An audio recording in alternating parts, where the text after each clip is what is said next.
Panggil saya Dara. Saya seorang perempuan yang sejak dulu menyukai alam. Semua yang berkaitan dengan alam menjadi hiburan dan kesenangan bagi saya. Saya menyenangi hutan dan isinya, tanaman, pertanian, dan para petaninya. Saya adalah fasilitator desa di Desa Seberang Merangin, Klaster Kecil Selatan, Provinsi Jambi, Forest Program 2.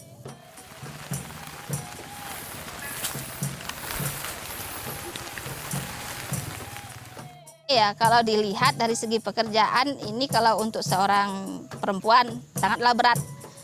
Terutama di medan yang kami lalui, itu sangatlah tidak mudah. Bukan hanya sebatas fisik saya, kadang juga di kendaraan saya pun juga sudah berkali-kali hancur lah gitu Bang. Kalau di klaster 34 itu tahu klaster Kerinci Selatan, FV2 itu mulai di tahun 2017. Awalnya dari 3 kelompok yang berminat ikut, akhirnya hanya tinggal 1 kelompok. Itu pun di detik-detik terakhir, 1 minggu sebelum tanda tangan kontrak sempat ingin mengundurkan diri. Karena hasutan-hasutan dari masyarakat lain kan, isu-isunya ini kehutanan loh, nanti kebun kamu jadi hutan gitu. Terus juga ini dengar-dengar dananya di luar negeri, nanti tanah kamu diambil sama orang luar negeri gitu.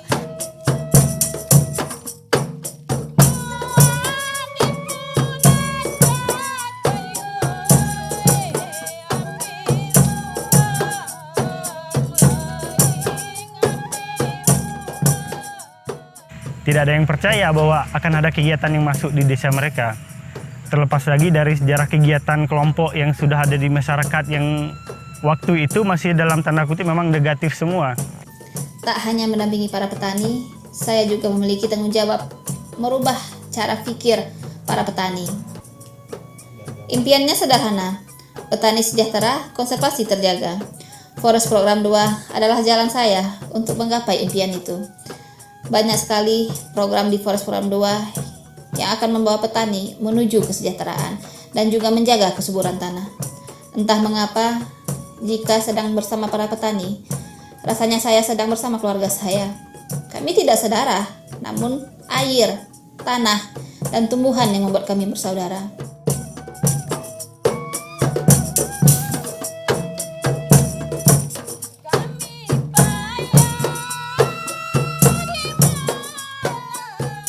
Nah, khusus untuk BPDAS, di sini kita ada kegiatan agroforestry, ada agroforestry P1 yang penanaman 2019, ada agroforestry P2 yang penanaman 2018, ada yang agroforestry macadamia yang P0 yang penanamannya tahun 2020.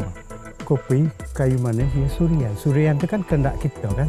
Jadi bukan hanya sekedar kita mengajak masyarakat tanam pohon, tapi kita ajak bicara dulu sebentar yang tanaman apa saja sih yang menjanjikan di sini, tanaman keras apa sih yang bapak-bapak ibu-ibu sudah kenal, terus latihan bagaimana bisa membuat bibit-bibit dengan mutu yang bagus. Semua berjalan lancar, sampailah di September 2018 kami menemukan hal yang betul-betul tidak diduga. Hal yang betul-betul tidak ada yang membayangkan bahwa saat kelompok bibit sudah siap, yang sudah kita buat dari awal, kita dibawa kelompok ke lokasi, lahan sudah bersih, lubang gali sudah digali, pupuk sudah masuk, tinggal tanam, akhirnya bibit sampai ke lokasi. Kita sedang melakukan penanaman, ada anggota yang nampak kedatangan datuk atau harimau. Jadi kita semua berhamburan lari kan, nggak berani lagi, sehingga bibit banyak yang mati kepanasan. Waktu itu musim kemarau. Lagi nyemprot lahan, kita adukkan pestisida, ada bunyinya dalam semak belukar. Bunyinya tuh mengerikan lah, ngeri lah.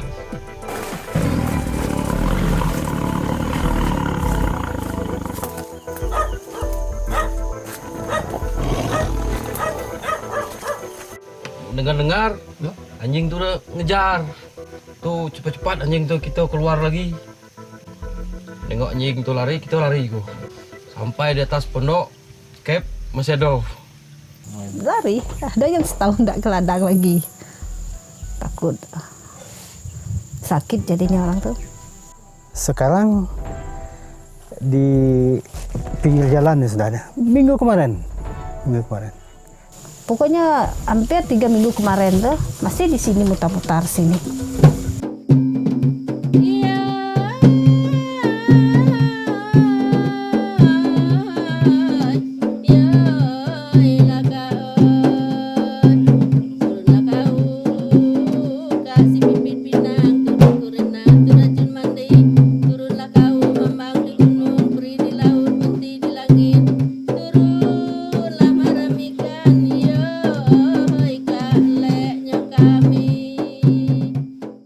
Saya ngerti bahwa hidup dengan harimau mungkin dari luar tidak apa-apa ya, tapi kalau saya pikir, saya punya anak kecil, punya harimau bagaimana ini bahaya juga. Tapi ya sumber daya alam di dalam hutan memang harus dilindungi.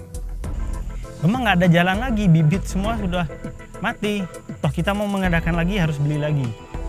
Namun lagi-lagi kami sampaikan bahwa niat baik itu akan menemukan jalannya sendiri. Memang jadi tantangan bagi kami, tapi semangat kami tidak gentar.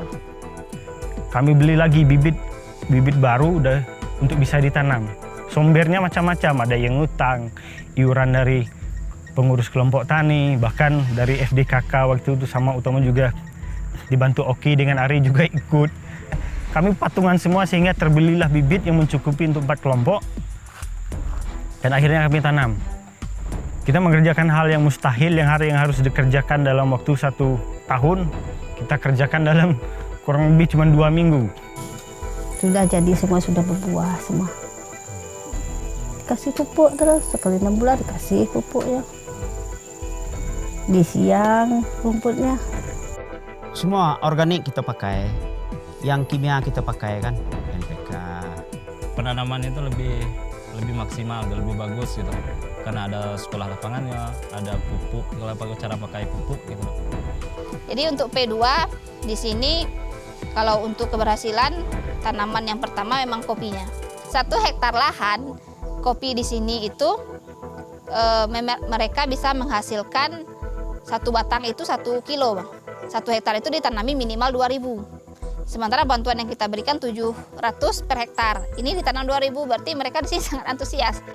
1 hektar berarti 2 ton dong ya. Nah 2 ton, udah 6 hektar berarti 12 ton. Nah usut punya usut ternyata mereka sudah bisa membeli mobil pick up walaupun second gitu Bang. 2018 tidak hanya 2-3 kelompok tapi berbondong-bondong. Bahkan saya sendiri pun sebagai FD udah nggak sanggup menampingi lagi gitu. Akhirnya kita batasi di 8 kelompok. Dari 1 menjadi 8. Gitu. Ya ada manfaatnya, sangat membantu ya. Dapat kita nanam kacang macadamia, ya. Nanam kopi, kayu manis. Ini sekarang ada program intensif dari Kementerian Lingkungan Hidup dan Kehutanan. Ada 1 pohon namanya macadamia. Macadamia itu pohon besar. Dan ini kalau berhasil itu betul-betul peluang besar buat masyarakat untuk mendapatkan pendapatan.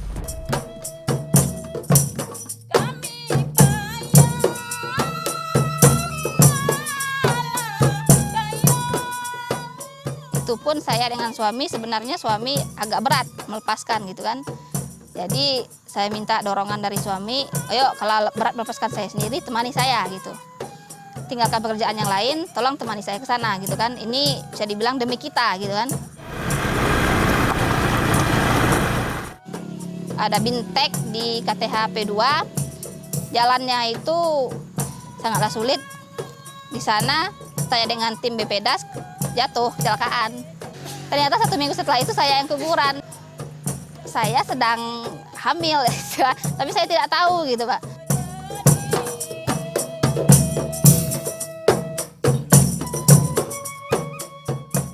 Yang kedua itu kita ke lokasi yang paling jauh. Itu memang aksesnya ke sana sangat sulit, Mas. Kalau kelompok tani mau ke lokasi, mereka harus nginap.